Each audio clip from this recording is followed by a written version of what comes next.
চোখ যাই হোক করে দিল, বললে টিফিনে তুই একা খাবি। ছোট্ট ছেলের মন তো, ও কি করলো, টিফিনের সময় বন্ধুকে ডেকে বললো, এই শোন শ্যাম, তুই আর আমি দুজনে মিলে খাবো। ওর মা দেখতে পেয়েছে, বলে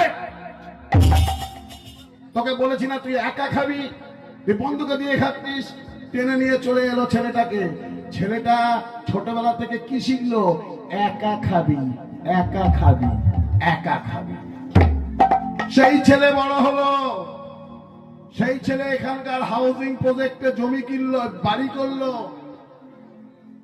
সেই ছেলের 1000 স্কয়ার ফুট ফ্ল্যাট মা বাবাকে ধাক্কা মেরে বার করে দিয়ে দরজা বন্ধ করে দিল।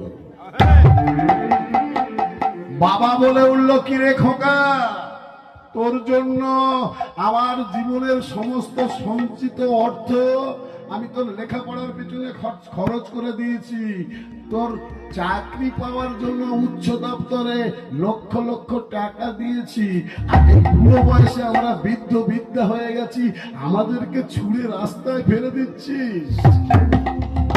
ছেলেটা মুখের ওপরে বলে দিল, বাবা এর জন্য দায়ী কে? জিজ্ঞাসা করো আমার মাকে। আমার মা ছোটবেলা থেকে আমাকে শিখিয়েছে, একা খাবি, একা খাবি, একা খাবি। আজ আমি খাবো, আমার বউ খাবে, আমার ছেলে খাবে। তোমরা যাও বৃদ্ধাশ্রমে, তোমাদের অত দেখতে পারবো না। শুধু ছেলেদের দোষ দিলে হবে, বৌমাদের দোষ দিলে হবে?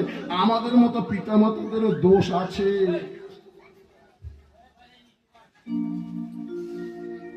আমরাই হলাম আমাদের সন্তানের বিবেকের মৃত্যুর কারণ, চেতনার মৃত্যুর কারণ, বুদ্ধিমত্তার মৃত্যুর কারণ।